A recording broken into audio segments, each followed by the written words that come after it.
Hemos querido preparar un material adicional en donde vamos relacionando un poco lo que ya hemos visto del ámbito teórico de los principios y medidas de la protección radiológica, pero ya ahora llevadas al ámbito práctico.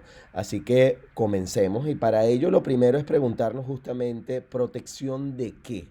¿De qué nos vamos a proteger en el caso dental? Bueno, lo primero es que en orden, digamos, descendiente, en función de la importancia o de la cantidad de radiación, lo primero es de la radiación dispersa.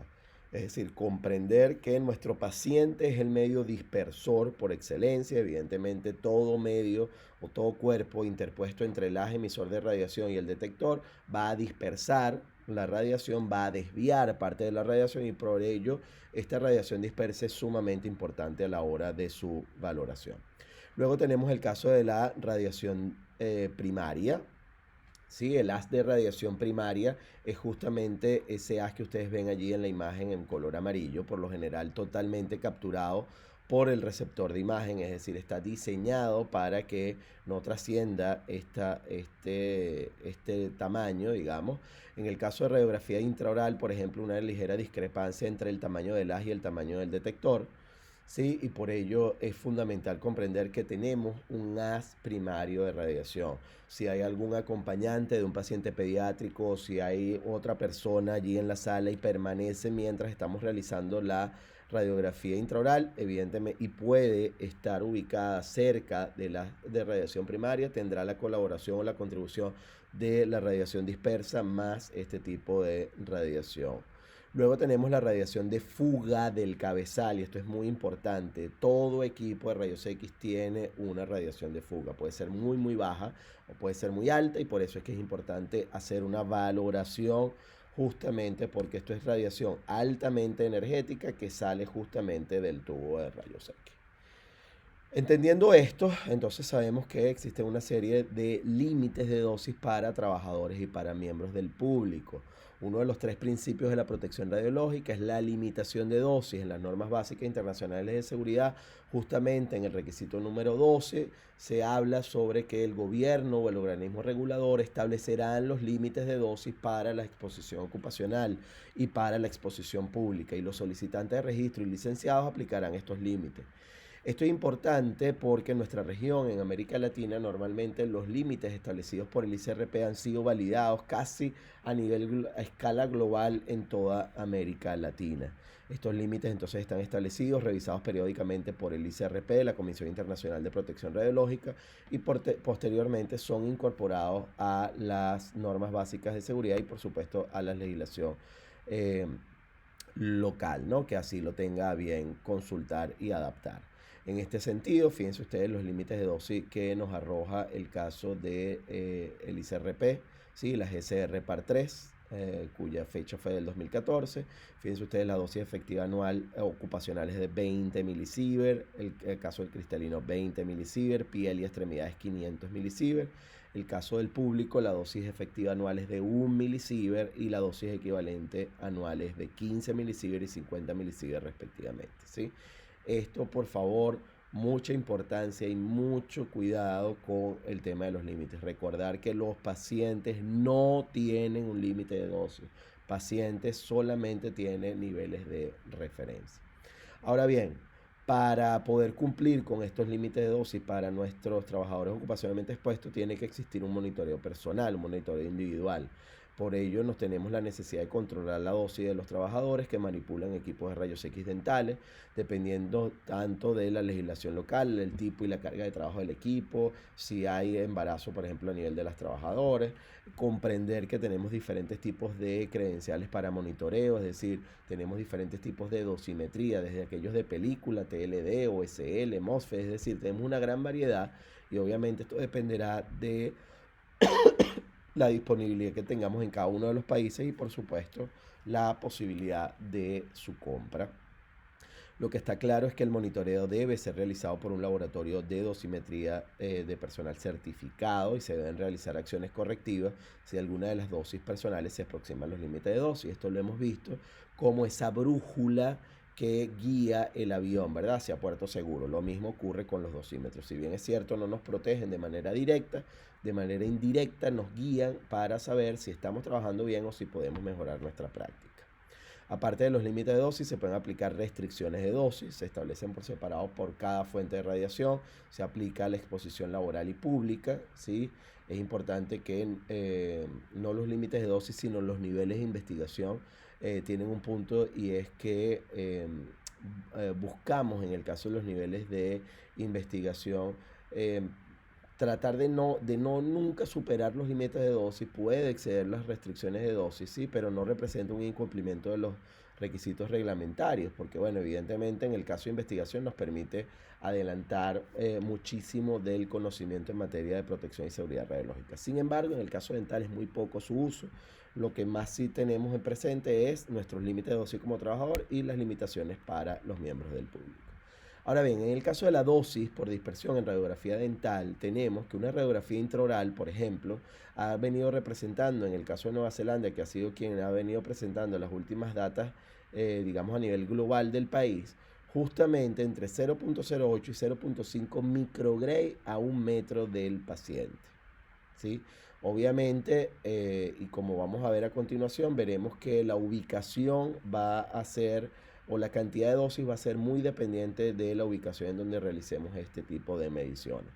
Fíjense en el caso de equipos portátiles intraorales, dosis absorbida local por exposición para el operador va entre 0.04 y 0.6 microgray según el registro justamente realizado en 2009, 2008, 2012 y 2010, en donde también el uso del protector de retrodispersión puede reducir las dosis locales hasta en 8 veces, y de aquí la importancia de utilizar este tipo de dispositivos.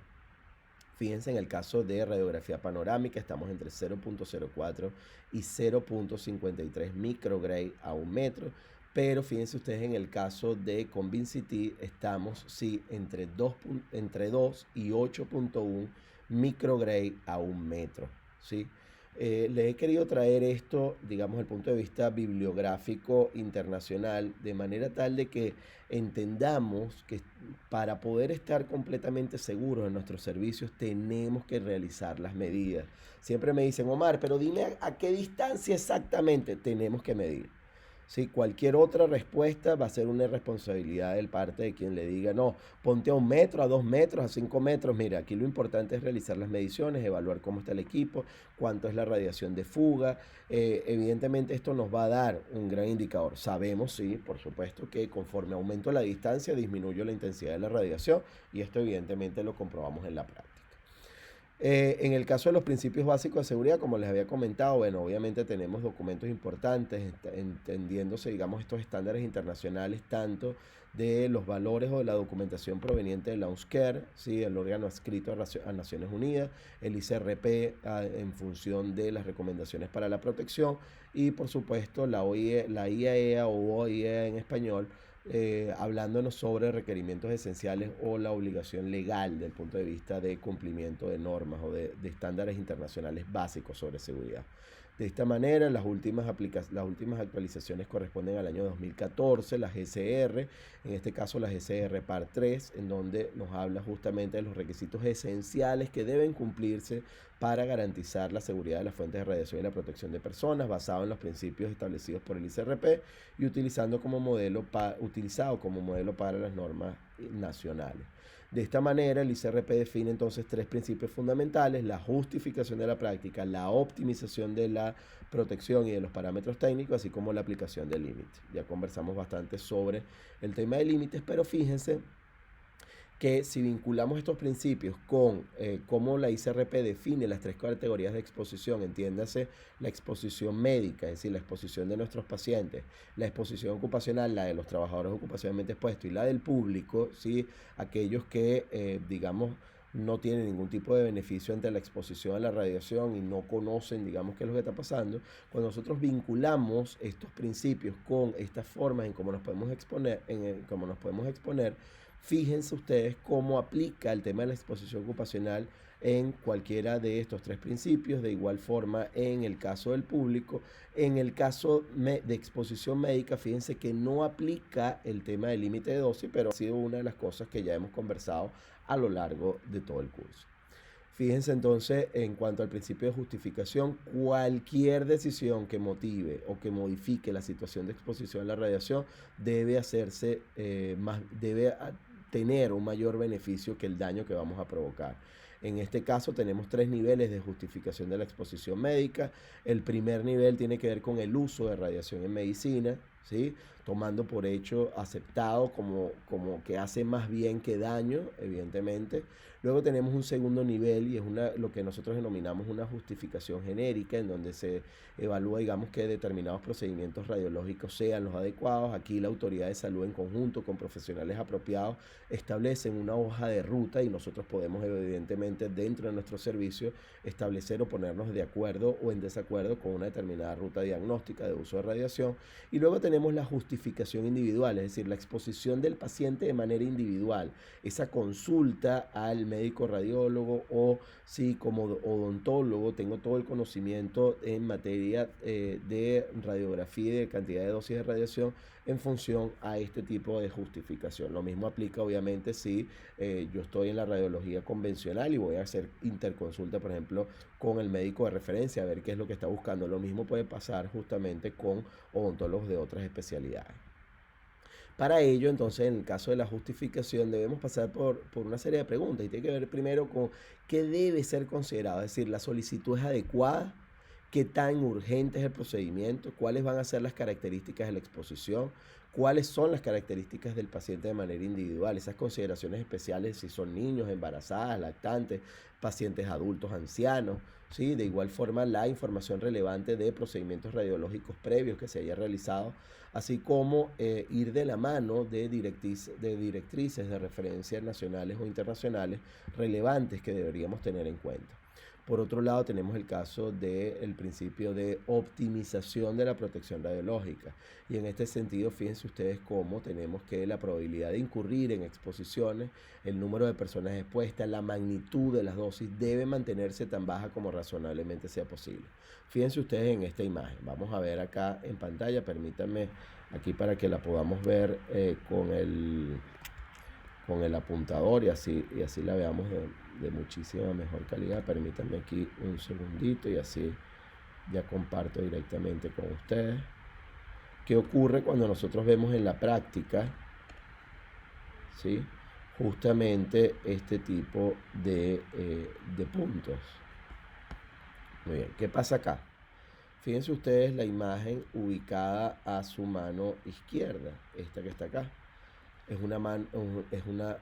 Estamos observando una imagen con subexposición, alto ruido. Obviamente vemos una muy mala señal o una muy mala relación señal-ruido. Por el contrario, tengo otra con una sobreexposición, una muy alta calidad de imagen, pero a expensas de generar, por una parte, un poco de ruido alto y por la otra, más importante aún, evidentemente, un bajo ruido, perdón. Lo que tenemos acá es una alta cantidad de dosis. Sin embargo, podemos conseguir una exposición optimizada, adecuada calidad de imagen con la menor dosis posible de radiación. De esta manera hay una serie de factores a considerar en la optimización y tienen que ver con consideraciones de diseño para el equipo, consideraciones operacionales, incluso consideraciones de diseño de la sala que vamos a implementar. Por otro lado, el tema de la calibración, de la dosimetría de pacientes, o sea, hacer la verificación justamente de cómo estamos trabajando nosotros con nuestros pacientes, evaluar los niveles de referencia de dosis, así como un programa de aseguramiento de la calidad en donde realicemos pruebas semanales, mensuales, trimestrales, semestrales y anuales, de manera tal de garantizar el correcto funcionamiento del equipo, así como establecer restricciones de dosis para nuestros servicios. El caso de los límites de dosis, como ya lo había comentado con el caso de la ICRP como regente, digamos, o capítulo regente de esta señalización, evidentemente es súper importante. Dentro de los estándares internacionales básicos sobre seguridad tenemos una serie de roles cruciales en la protección radiológica para exposiciones médicas y tienen que ver con el practicante en radiología, incluido obviamente la odontología, el físico médico, el tecnólogo, el radiofarmacéutico, así como también evidentemente el médico o el especialista, en este caso el odontólogo. En todo caso, fíjense que cada uno de nosotros tiene fundamentalmente, fíjense ustedes que he querido resaltar esto dentro de las normas básicas de seguridad, que un profesional de la salud con educación especializada y capacitación en el uso médico de la radiación y es competente para realizar de forma independiente o supervisar procedimientos radiológicos en una especialidad determinada, por ejemplo, el caso odontológico. Por eso es que es tan, pero tan importante, evidentemente, mantenernos de manera actualizada y con educación específica continua.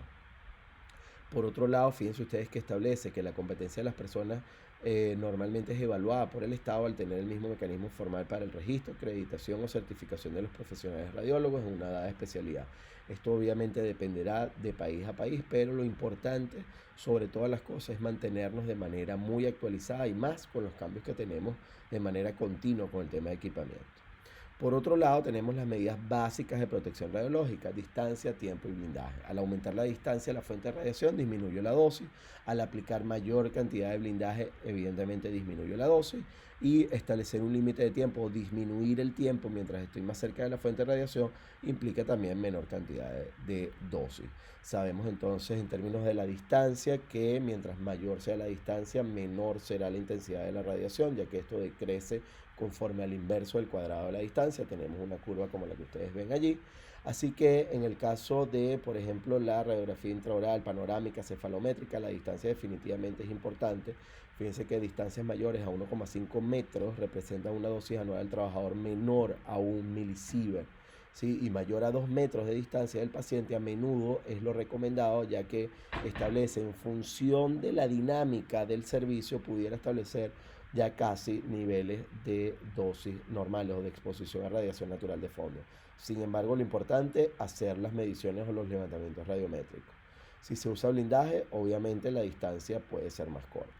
En el caso del CONVIN-CT, la radiación dispersa mucho más, obviamente, que el resto de los casos. Debe instalarse en un recinto protegido, es decir, con material de blindaje de manera adecuada.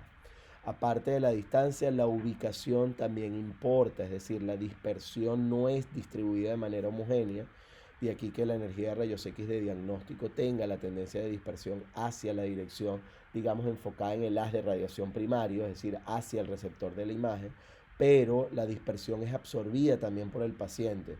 Por ello, ¿sí? Fíjense ustedes que cuando nosotros hacemos un análisis, por ejemplo, de hacia el tubo de rayos X, vemos aquí, o sea, lo que sería radiación retrodispersa, la radiación va de acá de donde dice 180 hacia acá, hacia el receptor de la imagen. Fíjense ustedes cómo tengo acá mayor cantidad de radiación dispersa en este sentido que en este sentido, ¿no? Que es retrodispersa. Evidentemente tengo que perder mucha energía. Sin embargo, vamos a verlo un poco más visual. Fíjense ustedes acá. Aquí estamos evaluando dosis dispersas a 1 metro, ¿sí? Todos los valores que van a ver aquí es en microsievert para una exposición intraoral realizada con una técnica de 60 kb, 0.7 segundos, 200 milímetros de distancia entre el foco y la piel. Fíjense ustedes cómo la dosis más baja, la mayor parte de dispersión va hacia adelante, ¿sí? Fíjense ustedes, aquí está el tubo de rayos X, fíjense cómo tenemos una cantidad de radiación acá en estas posiciones, relativamente, ¿sí? Las tenemos acá. Fíjense por el contrario, fíjense ustedes cómo tenemos acá, ¿sí? Dosis altas en el caso de dosis debidos a retrodispersión. ¿Sí? Fíjense ustedes acá en este punto, bajo este esquema y con estos parámetros, ¿qué ocurre? Que acá justamente tenemos el punto en donde nuestro paciente ciertamente va a dispersar el haz de radiación, pero va a atenuar de manera significativa. Y con esta atenuación, debido a esta combinación de parámetros, donde tenemos 60 kb, un tiempo, digamos, de 0.7 segundos, evidentemente me va a ayudar a tener menor cantidad de radiación dispersa en este sentido que en este sentido. Pero ahora veamos otros casos. Fíjense ustedes acá qué ocurre. Veamos, por ejemplo, una tasa de dosis de microsievert hora a 2 metros del paciente, ¿sí? Más o menos un promedio de 3 unidades intraorales. Fíjense que la dosis más alta frente al paciente, es decir, nosotros dirigimos el tubo en esta dirección. Sin embargo, fíjense ustedes cómo podemos tener dosis importantes significativas acá. mientras que se mantiene el tema de dosis más baja directamente detrás del tubo de rayos X o detrás del paciente, ¿no? En esta ubicación. Entonces, para exposiciones intraorales en general, la distancia de blindaje, digamos, son más importantes que el posicionamiento, ¿sí? Entendiendo que tenemos diferentes posibilidades de angular el equipo para poder obtener la imagen que queremos ver. Evitar el área opuesta al tubo de rayos X, ya que hay una alta cantidad de dispersión más una posible radiación primaria que pudiera estar llegando en contribución a esta persona o a este trabajador que pudiera estar allí. Evite el área detrás del tubo de rayos X, ya que el propio tubo proporciona protección contra la retrodispersión, pero el área circundante es propensa a grandes cantidades de dispersión o a radiación de fuga. Y aquí la importancia entonces que debemos evaluar las salas. No hay una receta mágica, es lo que quiero que comprendamos con esta presentación. Al elegir una ubicación, mantenga tanto tejido del paciente entre usted y la fuente de dispersión, es decir, la región expuesta al paciente en ángulo recto al tubo, y ya que el paciente actúa como medio de blindaje. Entonces, para exposiciones intraorales de manera específica, por ejemplo, el tubo al lado del paciente, ¿sí? Una posición que pudiera usted utilizar es colocarse detrás del paciente. Si hacemos una posición como esta, deberíamos entonces pararnos detrás del paciente, pero formando una especie de 90 grados, entre 90 y 135 grados con respecto al haz de rayos X, o 90 grados con respecto a este eje. Luego, si hacemos una imagen en esta posición, por ejemplo, el tubo frente al paciente, ubicarnos a ambos lados del paciente. En el caso de la radiografía panorámica, hay un poco efecto dependiendo de la posición, ¿sí? Digamos, en el caso del ConvinCT, aquí sí depende de múltiples factores geométricos que tendrán que ver justamente con la posibilidad o la función que vamos a querer ver. Y esto en función de la rotación que tenemos, ¿no? Tenemos también dispositivos para sentarse o para estar de pie. Obviamente tenemos que generar las curvas de isodosis que nos van a dar una distribución de dispersión más o menos homogénea en relación a las rotaciones a 360 grados, y más baja siempre en el lado del tubo para rotaciones de 180 grados. Entonces, bueno, importante por supuesto en la rotación de 180 grados, el tubo de rayos X, pudiéramos estar ubicándonos posterior a lo que pudiese ser nuestro sistema de detección. Fíjense ustedes, dentro de los principios de protección, el ConvinCT, como les había comentado, depende de factores geométricos. En el caso de aquellos dispositivos supinos, la dispersión más baja en la dirección que va a lo largo del eje del paciente, justamente en esta posición. En el caso del Convin, entonces la absorción de la dispersión por la ubicación del equipo y el paciente puede afectar la distribución de dispersión, y por ello esta dispersión debe medirse caso a caso. Siempre debe preferir el uso del blindaje en la habitación en lugar de una ubicación, digamos, más adecuada para evitar dispersión. Esto es muy importante porque a veces queremos ahorrarnos hasta el máximo de blindaje, pero hay momentos en que sencillamente, en el caso del ConvinCT, es obligatorio la realización del blindaje. El blindaje de la sala, el blindaje del personal. También se puede proteger, obviamente, o estamos protegiendo a todos aquellos que están detrás de la sala. El material y el grosor de blindaje se determinan en función justamente de las particularidades que vamos a tener en función de la carga de trabajo, de la máxima parámetros técnicos que nos va a arrojar el equipo, así que es bien importante considerar estos factores, ¿no? Fíjense ustedes, por ejemplo, cómo podemos utilizar concreto o otros elementos como el plomo. En cualquier caso, esto dependerá de qué tipo de energía estamos trabajando y qué tanto espesor requerimos para lograr atenuar ese material. También en algunos casos en donde no tengamos las posibilidades económicas para hacer todo un blindaje de una sala completa, importante, pudiéramos utilizar mamparas de blindaje móviles, ¿sí? O fijas, de manera tal de garantizar la seguridad de los trabajadores. Luego también tenemos el tema de la protección personal, entendiéndose el tema de los delantales plomados.